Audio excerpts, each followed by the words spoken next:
Hello, welcome back to the Ask Dr. Be Good show, the show where we bring positive things that are going on in public education, or in this case, well-needed information to help with our public school children. We have with us today a special guest, and she is Leigh Richardson, a clinical director of the Brain Performance Center in Richardson. And let me read a little bit of an introduction for her. She has spent her educational and professional career learning human behavior. Her focus shifted in 2002 to understanding the role the brain plays in human behavior and how behavior can be modified with the use of neurofeedback and biofeedback. Leigh holds a Master of Science in Counseling from the University of North Texas and is working to integrate cognitive behavioral therapy into treatment programs for many clients. So welcome, Ms. Richardson. Well, thank you. Thank you so much for having me. Can you tell us a little bit about your Brain Performance Center? Absolutely. You know, the Brain Performance Center really, we deal with probably our three biggest groups would be anxiety, depression, and ADHD. And all three of those is just depending on what's going on in the brain, how's the brain getting the right amount of energy, the right amount of fast wave or slow wave, how the brain's sharing information, and the timing in the brain. And at the Brain Performance Center, the first thing we do is we look and we see what is going on in that brain. And then based upon that, we come up with a treatment plan that you can, and we don't use medication. I'm not licensed to manage medication, but we can retrain the brain.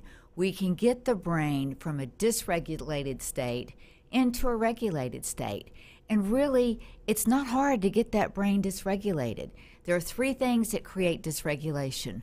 One is genetics. Brain waves are just as genetic as how tall you are, what color eyes you have. Okay. The second is physical head trauma. And people will come in, oh, no, you know, I've never hit my head. Really? Did you have a sibling? Because I had a twin brother. And, you know, we liked each other, but we would wrestle and play, and I learned how to ride a bike, and you played a sport. Everybody's hit their head. And then the third is emotional trauma, and unfortunately, everybody's had some emotional trauma. Even at the age of 4 or 5, you know, your dog dies, or your best friend moves away. So those are the things that really can take that brain from a regulated state and put it into a dysregulated state. And then there's always stress.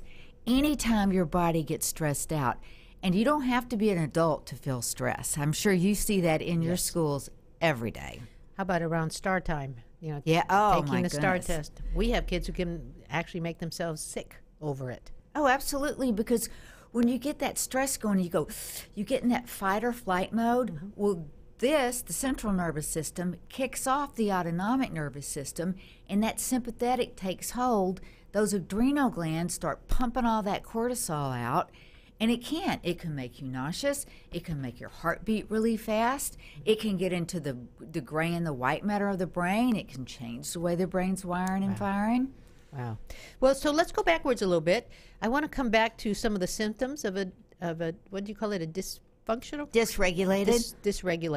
So, I'm going to write that down.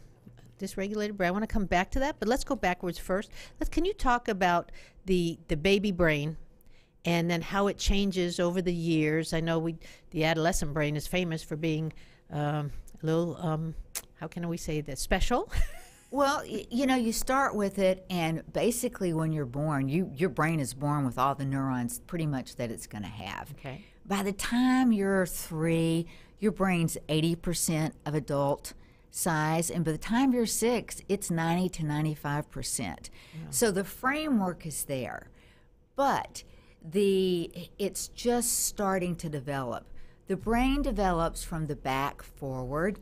And think about it. The brain gets information 2 ways. You see it, it goes to the back of your brain, the occipital lobes. You hear it, it goes into the temporal lobes. From any of those spots, it has to go up a notch to the parietal lobes, where you see the P's. That's where you break it down and you process it. So then, you know, you have to send that information up to your frontal lobes so that you can use it. Well, you talked about those special adolescent years, and those frontal lobes aren't there. Those frontal lobes, and that's what makes that age 9 to 12 to 15 so crucial.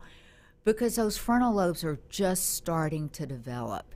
And, the frontal lobe, where you pay attention, you stay on task, you're not impulsive, you think through things like consequences, decisions, all of that.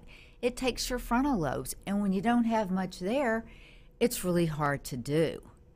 So as that brain develops, once you get to around 9, there's what we call pruning starts to happen, and that happens in the back of the head. And what you're starting to do is those connections that you're not using, use it or lose it, you're starting to get rid of them. And you're starting to strengthen the connections that you are using. And that's why it's so important that, what a child's brain is exposed to. If it's just exposed to video games, that's a different experience than if it's exposed to music or, to sports or to reading or to art. So are you in agreement that the public schools try to teach the whole child by having art and music along with content area and PE? Are you in agreement that that's all very, very necessary? Very, very much in agreement. Okay. Absolutely. That's good to know. We're doing something right. Yay. Now, how important is PE, exercise, for the brain? Well, anytime you exercise, you release endorphins. Mm-hmm. Endorphins make you feel good. And I think it's very important because that brain-body connection is very strong. And when you're at that age, when you're younger, you've got all this energy. And now you and I have learned, okay, just stand up, stretch a little bit, come back, sit down, But when you're 9, you haven't learned that. You need that break in the day. You need to burn that energy off. Well, luckily I have a Fitbit. When I sit too long, my Fitbit yells at me. So up. Yes, move. So, okay, what about the teenage brain, the late teen brain? Is it different than the middle school brain? Absolutely. So as the brain goes into the teenage stage, those frontal lobes start to develop more. But think about their behavior is really what's changing. They're starting to make decisions. They're starting to test the waters a little bit. They're starting to engage in a little bit of risky behavior. And what happens, because they don't have that prefrontal cortex, they use the amygdala, which is down in the brain, for their decision-making process. And that's part of the emotional center. So instead of thinking through decisions, okay, if I do this, this could happen or this could happen. That doesn't happen. I need to make a decision. I'll do this. And sometimes that's very impulsive. Sometimes it's an emotional reaction. And because that teenage brain is in transition, as parents, it's confusing. One day, you think, oh my gosh, they did so well. They're maturing finally. Thank the Lord, And then the next day, they do something that's so off the wall and so impulsive that parents don't understand. I'm sure teachers don't understand. Mm-hmm. But what they don't understand, it's that back front brain connection, and it's shifting. And what impacts that is how much sleep have you had. As a parent, if you want to do one thing for your child's good brain development, focus on their sleep. Because, all day long, those neurons and dendrites, they're wiring and firing, and they're creating all this toxic waste. And you have these little glial cells, and when you go to sleep, they come out, and they're like those little scrubbing bubbles. They clean all that up. So if you're not getting enough sleep, your brain is really not getting the chance to rejuvenate itself. And more research is linking poor sleep and insomnia to Alzheimer's as you age. Yes, I've seen that. Okay, so far I've heard for parents and teachers to understand that, first of all, the frontal lobe, the prefrontal cortex, is not anywhere near finished developing. That really doesn't finish maturing until mid to late 20s. Okay. And one thing to remember is everybody's brain is different, because when you go into puberty, that's going to impact the hormonal changes. That's going to impact the changes in your brain. So some kids, their brain may change a lot quicker than other kids. Right. You have different maturity levels within the same age, group. So we've got to have our adults understand that they're not fully functioning brains yet, and they need sleep to help regulate the brain. I would guess that it would get dysregulated if they don't get enough sleep. Is that? Absolutely. Okay. Absolutely. So what other things can impact the child brain? You had mentioned trauma and Emotional trauma, physical trauma, stress.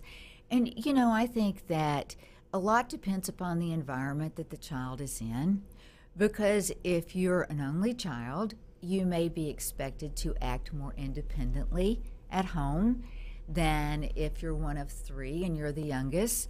And if mom and dad aren't around to look out for you, the big brother or the big sister is. So the environment that you're in, because what that brain needs is nurturing. It needs to be taught how to do some positive thinking.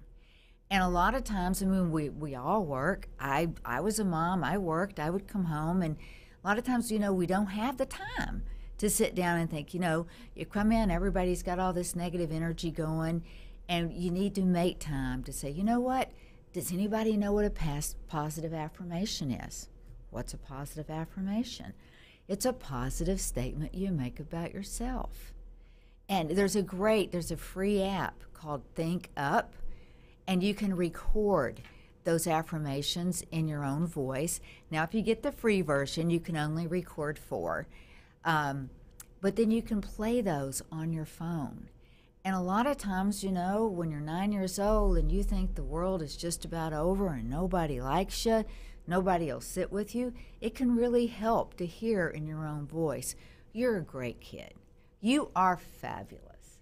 Whatever it is that you need to hear for yourself. So what I'm hearing you say, because that's almost trivialized now, the affirmations, but it really does work, doesn't it? It absolutely does. Writing them on your bathroom mirror and saying them every day? Absolutely. I love Tony Robbins. They're not affirmations. They're incarnations. He cranks those up. They do work. So can you talk a little bit about how parents can grow and protect the child brain better?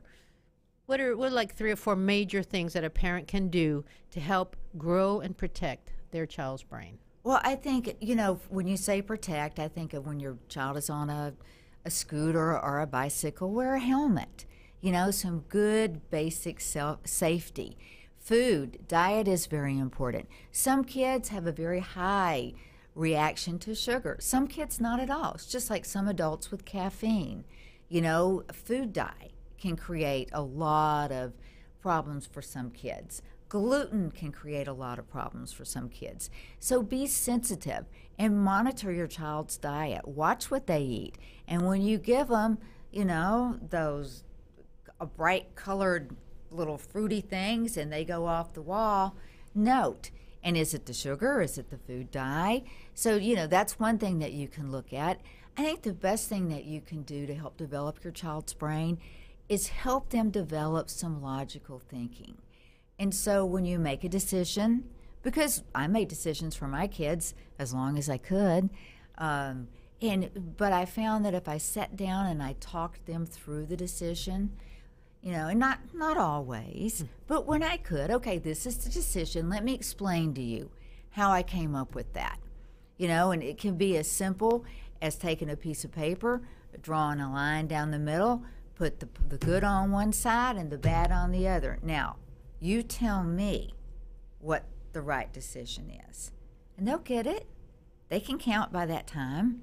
Oh, well, there's 8 over here good, but there's 15 over here bad.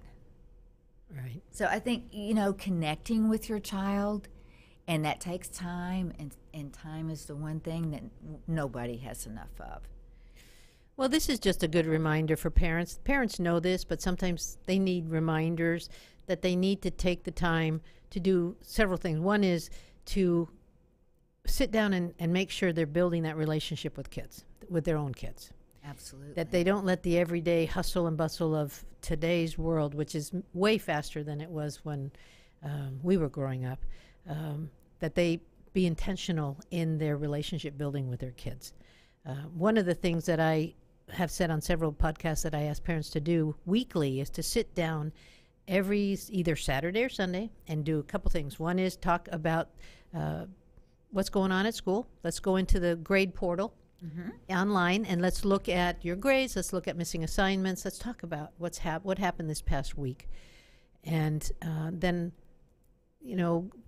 let's see what we can make up. Let's not be okay with missing grades, with failing grades, and so forth. So a parent is able to do a couple of things by doing that. One is the child knows that they can't get away with something long term. They have a week before the next sit down, which tends to keep accountability stronger. But doesn't that send the message too that I care? Yeah, I care about how you're doing in school. And that's what we need. We need kids who know their parents care enough to hold them accountable. It doesn't feel good always, but in the long run, they come out better and in a more positive way. So this is a good reminder. It's also a reminder for parents about the safety, making sure that we have seatbelts on, making sure we're using the car seats, making sure that we're using helmets, because you are absolutely right. In the everyday, hassle of life, we sometimes let our kids talk us out of a good decision. And, oh, Mom, I'll be fine by not wearing the helmet when I'm using the skateboard. Or just going right around the corner. We're not going far. Right. And I've always remembered a TV commercial of a very famous race car driver. I don't remember his name, but he said, I would not go around the block without putting my seatbelt on. And that's always stuck with me. Wise words. When I'm tempted to take the shortcut myself, I don't, because somebody wiser than me has experienced what happens when you don't put that seatbelt on. But protecting the brain. How about football? What do you feel about football and those type of sports? Well, I'm a Texas girl, so I absolutely love football. But I don't know that. There's several states are trying to pass a bill that does not let you play tackle football until I believe it's after the age of 12, and I am all for that. And it goes back to how crucial the brain development is during those years. And once you hit your head, your brain is a lot more vulnerable for the next time you hit it. And Boston University, their School of Medicine, put out a really interesting study last year, and it clearly showed that the people that start football young, they're like 13 years quicker. They will have cognitive decline and mood problems. So their brain ages 13 years faster due to concussions and so forth. Absolutely. But when you think about it, being in a home with domestic violence, that ages your DNA by around 7 years. So emotional trauma, physical trauma, it all ages the brain. I don't know that most people know that can age the brain like that. I'm learning something myself. So I was talking about what parents can learn today from you. Protecting the brain, building that relationship, food. You said something that really caught my attention about the food dyes. So how does that impact the brain? Well, a lot of people that come into my office, they've tried everything. They've taken them off because the food dyes, the gluten, usually it'll do one or two things. It'll make them very impulsive, very hyper, very jumpy, or very fatigued. Okay. And either way, it affects their ability to perform. Either they can't go to school and sit still, or they can't go to school and stay awake. It definitely impacts how your brain and your body connect. So if you were raising a child today, what would you give your child to eat? What do you think is the perfect diet for building the perfect brain? Well, I think it would be very balanced. There's all kinds of ways to approach diet. There's the book, Eat for Your Blood Type. And I think that my advice, I would do, as a parent, I would do observation and just see how food affects my child. Certainly try to get the right amount of protein in. Protein is very important. Try to get the right amount of fruits and vegetables.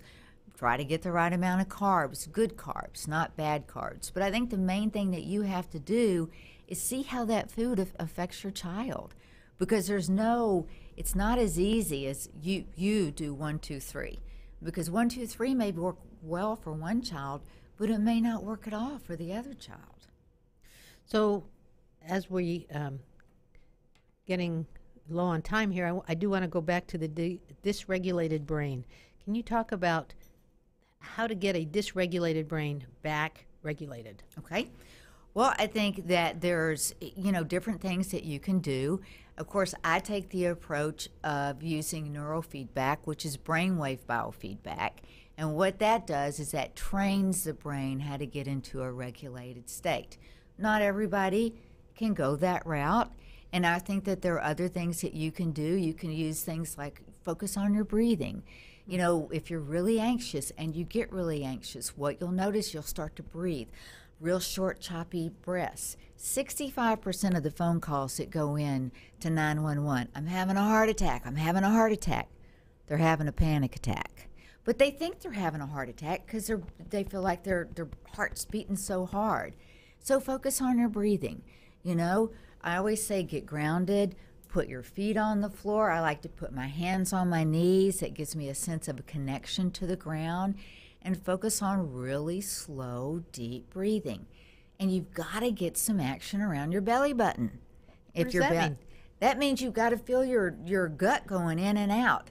Because if you're not feeling it there, you're not doing slow, deep breathing. Or I'll tell kids, lay on the floor, put a book on your stomach. If you can't see that book move, you're not doing slow, deep breathing. And that's something that everybody can work on. You change your breath rate, you change your heart rate.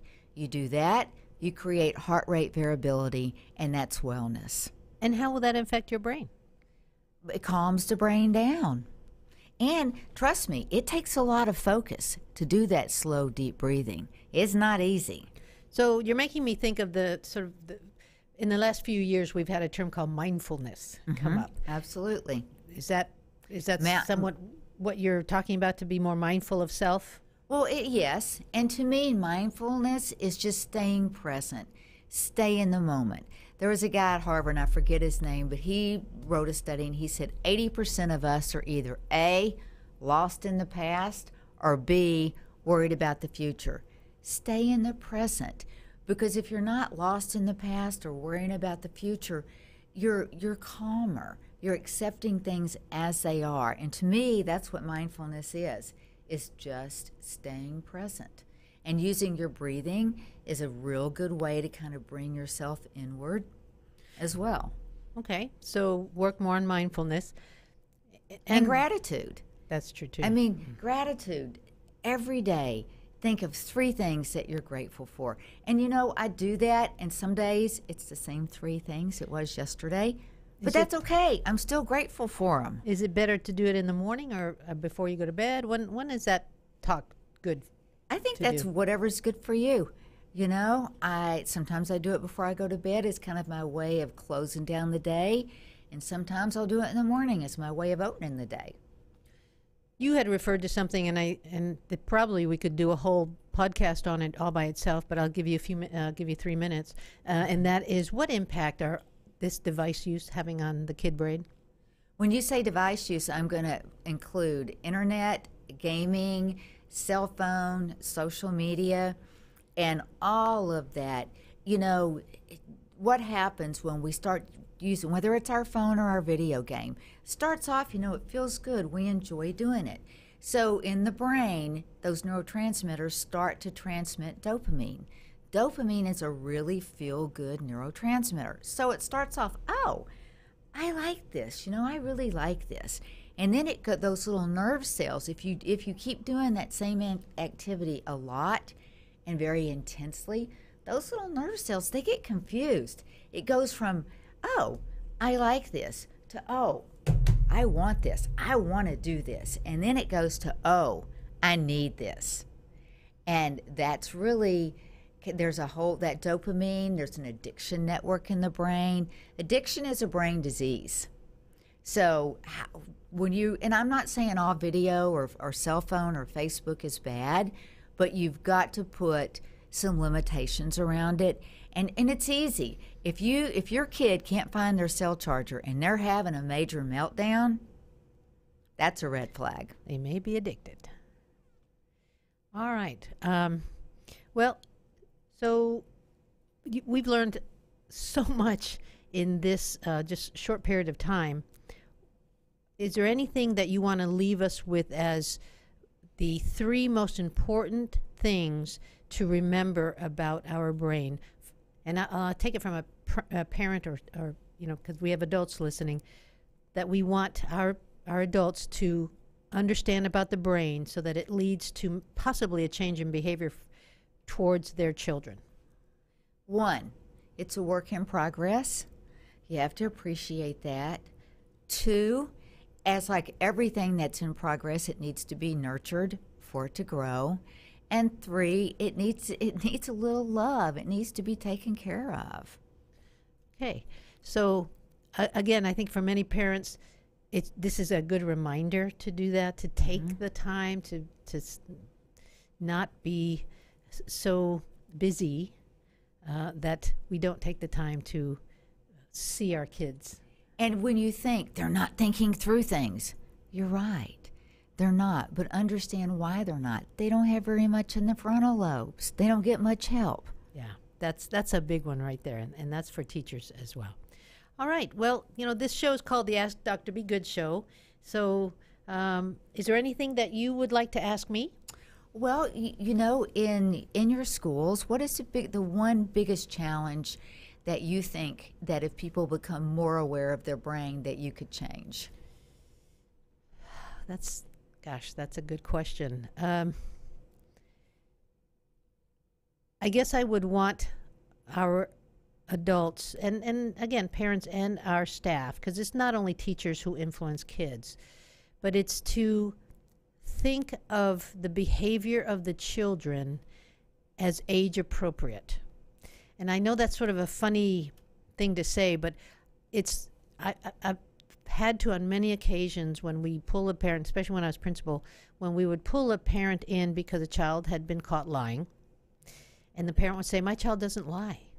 And I would have to say to the parent, you know what? It is age appropriate for your 3rd grader to be lying. It is how the adults respond to that instant that will help the child decide whether they want to lie next time again or not. And so it's okay for us to be in this situation, but let's partner together to see how we can encourage your child to make a different decision around the comeback, when they're caught in an uncomfortable situation. And so it's, again, I think it all leads to that understanding the brain, understanding that 3rd graders are going to lie, 5th graders are going to lie. They even sometimes take things that don't belong to them, but it's about understanding that that's age appropriate, but it's how the adults approach the kids as to whether the kids decide whether that's a safe enough thing to do again in the future or not. So it's a good point. That's a very good point. Helping our adults be less judgmental with our children as far as their behavior, especially behavior that is not necessarily a behavior that they think is good behavior, is something that we constantly work in.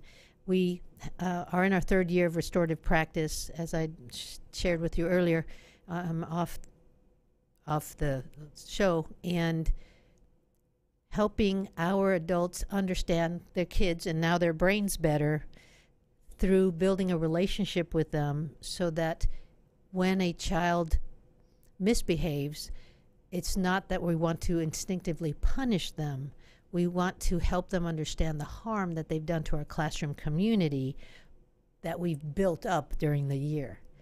Again, all brain related. Mm-hmm. They may not even realize that, but you've helped me understand better the relationship between the body and the brain. When you were talking about the breathing. Mm-hmm. Breathing relaxes the brain. Mm-hmm. It's all connected. And so understanding the relationship of our body parts, our relationship with our kids, relationship between all of us, it all boils down to how our brains work. So thank you for coming on and talking to us about this very pivotal subject. I can see that we may need to come back later and maybe talk more about those three, the ADHD, the anxiety and depression, because unfortunately we're seeing a lot more of that in our schools. And I'm amazed at how young that we're seeing it. Yeah, we have pre-suicidals on a pretty regular basis now in both Mesquite and Plano, and I have actually lost one recently. So let's put that in our future. And so thank you very much for being here. We thank Leigh Richardson from the Brain Performance Center. And if you want more information about the Brain Performance Center, please see the link that is in the Facebook post. Thank you for having me. For more information on Legacy Preparatory Charter Schools, visit our website, legacypca.com, or call 469-249-1099. And remember to like us on Facebook, where we stream live weekly Tuesdays at 3 p.m.